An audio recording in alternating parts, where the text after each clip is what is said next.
நம்ம வீடியோவில் என்ன பார்க்க போகிறோம் பார்த்தீங்கன்னா, முருங்கைக்கீரை வச்சு ஒரு சட்னி செய்ய போகிறோம். அது எப்படி செய்யுதுன்னு இந்த வீடியோவில் பார்க்கலாம் வாங்க. அதுக்கு அடுப்பு பற்ற வச்சு அடுப்பு மேலே கடாயை வச்சுக்கோங்க. கடாய் நல்லா காஞ்சதுக்கப்புறம் எண்ணெய் ஆட் பண்ணிக்கலாம். எண்ணெய் ஆட் பண்ணியாச்சு.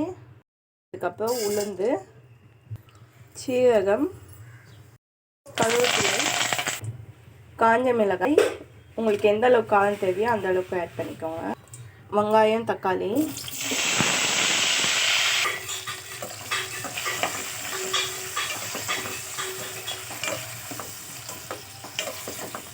வதக்கிக்கோங்க.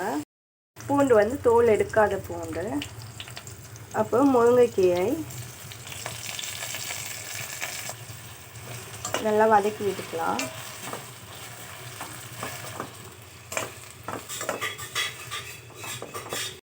மஞ்சள்தூள், சால்ட், உப்பு, தனியாத்தூள் நல்லா மிக்ஸ் பண்ணி விட்டுக்கலாம். இப்போ அடுப்பு ஆஃப் பண்ணிடலாம். புளி கொஞ்சமாக போட்டுக்கோங்க, அப்போ தான் வந்து டேஸ்ட்டு நல்லாயிருக்கும். நாங்கள் நல்லா மசியாக அரைச்சாச்சு. இப்போ இதை வேறு ஒரு எண்ணத்தில் மாற்றிக்கலாம். சட்னி அழகாக நம்ம சீக்கிரமாக செஞ்சாச்சு. இது வந்து மோஸ்ட்லி துவையல் தான், நம்ம தாளிச்சாத சட்னி. நான் வந்து தாளிக்க மாட்டேன், எப்போவுமே இப்படியே தான் யூஸ் பண்ணுவேன். நீங்கள் வேணும்னா தாளிச்சிக்கோங்க.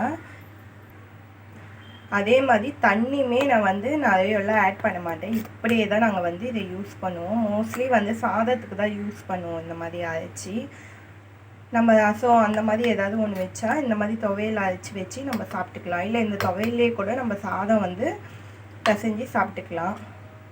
ஓகேங்களா? தோசைக்கு நல்லாயிருக்கும், இட்லிக்கு நல்லாயிருக்கும். உங்களுக்கு இன்னும் கொஞ்சம் ஆண்டு வரணும் அப்படின்னா நீங்கள் தண்ணி ஆட் பண்ணிக்கலாம், தாளித்து எடுத்துக்கலாம். முருங்கைக்கீரை சட்னி ரெடி. இந்த வீடியோ உங்களுக்கு பிடிச்சிருந்தால் லைக் பண்ணுங்கள், ஷேர் பண்ணுங்கள், சப்ஸ்கிரைப் பண்ணுங்கள், மறக்காமல் பெல் பட்டனை கிளிக் பண்ணுங்கள். தேங்க்யூ.